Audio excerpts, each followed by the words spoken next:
Good morning, good evening, good afternoon, depending on where you are in this world. This is Hedge and I want to share with you some short-term Elliott wave count for Bitcoin.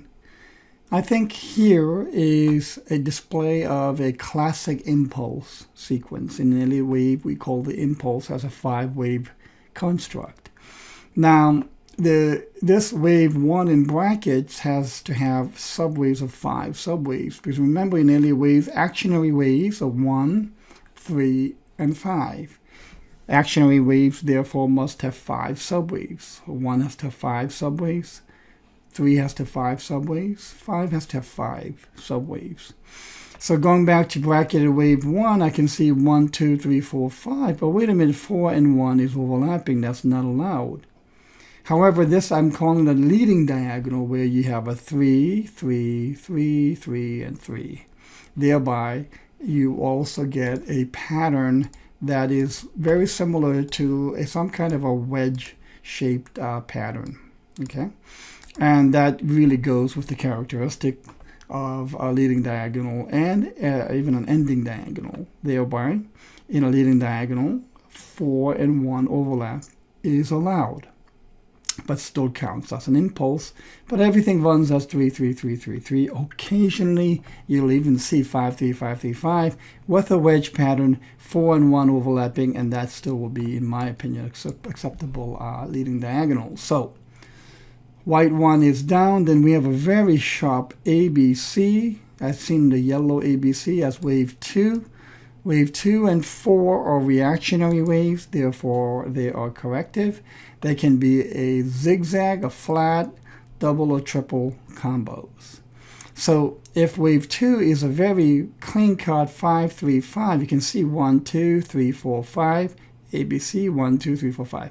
And A is much longer than B, and that is quite typical of what Bitcoin and altcoins do. Usually in an ABC sequence, one assumes that the C wave will be the longest, but that is not necessarily a requirement. Quite often you'll see the A wave being much longer than C wave.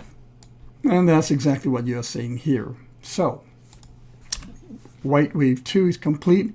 We were therefore in wave 3, and I can say this is 1, ABC for 2. So 1 of 3, 2 of 3. 3 of 3, look at this expanded flat of A, B, C for 4. And then you can see 1, 2, 3, 4, 5. So is wave 3 done? Looks like it. 5 waves seems to be complete. But we need to know, because we need to get some kind of a confirmation. And I would use the event-based analysis, which unfortunately I cannot show here because that is only for members.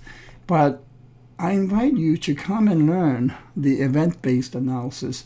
My cocktail of method is Elliott waves, Hurst cycles, and events. And the event is what really gives the most high level of confidence as to when each wave is complete. But still, regardless, once wave 4 is complete, I think we'll still run into much higher highs, 25, 26, maybe 28, who knows, I don't know. But this wave 4 could be, as I said, flat, zigzag, or combo. But 4 and 2 usually alternate. So if this was a very clean-cut, very quick wave 2, we might see maybe an A, B, C, D, E dragged out time sequence and pattern for a triangle that would eat more time for wave 4 and then putting in the wave 5. So there you go. I've given you a 4-minute, very quick lesson on Elliott wave, impulse, and corrective waves. This is what we do every day at hedging.com.